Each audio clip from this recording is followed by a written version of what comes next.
Nasubukan nyo na ba na gawin ito sa jumbo prawns or yung tinatawag na sugpo?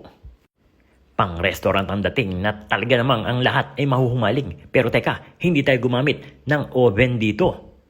Ano sa tingin nyo? Panalo ba? Let's get it on! Meron tayo ditong 6 na piraso na sugpo. Yung talagang malalaki. Jumbo prawns ang tawag dito. O tiger prawns sa iba. Atin itong hinugasan at ngayon naman ay gugupitin natin yung mga sungot o yung mga buhok ba na tinatawag. Para tanggalin natin, ay gagamit tayo dito ng gunting. Basta nakita nyong nakalawit gupitin ninyo. So after nating malinis, dito naman tayo sa paghihiwa. Hihiwain natin yung pinaka-gulugod niya o yung pinaka-tuktok. Ating gagamitan ito ng kutsilyo at pagkatapos ay atin itong ibubuka.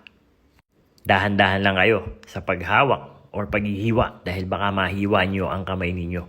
Ngayon, meron kinain yung sugpo na nandiyan sa pinaka-tuktok. Tatanggalin natin yung kulay black na yan. At kung kinakailangan na hugasan, hugasan ninyo. So set aside muna natin yan at tayo gagawa ng stuffing.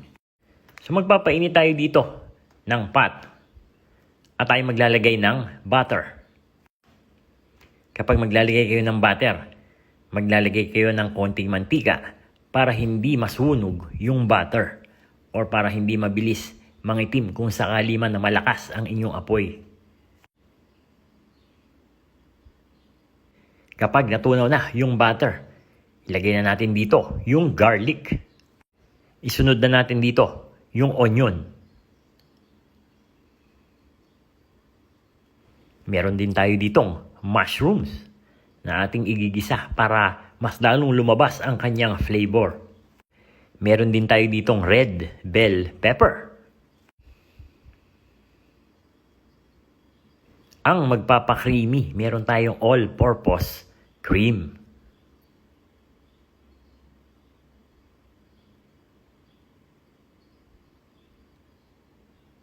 Para mas lalong masarap, lagyan natin ng grated cheese. Timplahan na natin ito ng ground black pepper, garlic powder, at salt.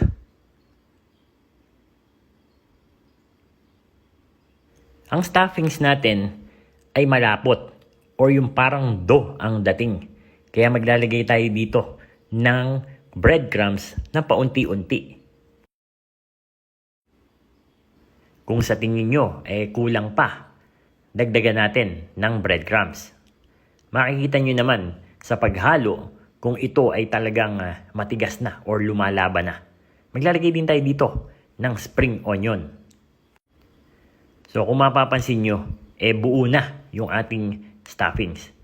So set aside muna natin yan. At i-ready na natin yung ating mga sugpo. Season lang natin ito ng salt and pepper, pati na din ng garlic powder.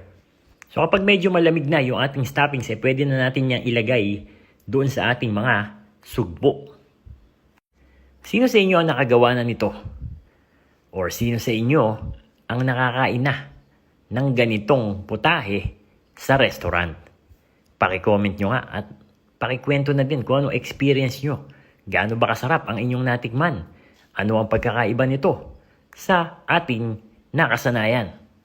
At ngayong napanood mo na dito sa ating kusina kung paano ito gawin, malamang hindi ka na pupunta sa restaurant dahil sa inyong bahay lang. Pwedeng-pwede ka nang gumawa nitong kakaibang shrimp or jumbo prawns recipe. Etong matindi niyan. Maglalagay pa tayo ng cheese sa ibabaw. At dahil nga homemade ito, dapat maging galante tayo sa paglalagay ng cheese sa ating mga kakainin. Para siguradong ang inyong paghahainan ng putahe na ito magi-enjoy. At dahil nga no oven ang ating gagawin, gagamit lang tayo dito na isang pan at lalagyan natin ito ng foil. Yan para hindi manikit o hindi direkta ang init doon sa mga sugpo natin. At this point, pwede na nating ilagay yung mga sugpo. Make sure lang na hindi sila tatagilid para mamaya pagkulo niya ay hindi matapon yung mga stoppings natin doon sa loob ng sugpo. So ayan, ready na. Pwede na nating isalang sa ating kalan. Medium fire lang ang gamit natin dito at atin itong tatakpan. So makikita nyo naman kung ito ay talagang luto na kapag namumula na yung mga gilid niya. At natunaw na yung cheese sa ibabaw. Naku po, ay talaga naman. Maglagay lang tayo dito ng spring onion. At ready na. Dahil... And there you have it, Candy Nation, mga kadadilicious. Ito yung ating version ng Shrimp Thermidor. Isang sikat na dish mula sa Pransya na talaga naman pinagkakaguluhan. Ngayon ay ginawa natin ng Pinoy version na patok sa ating panlasa.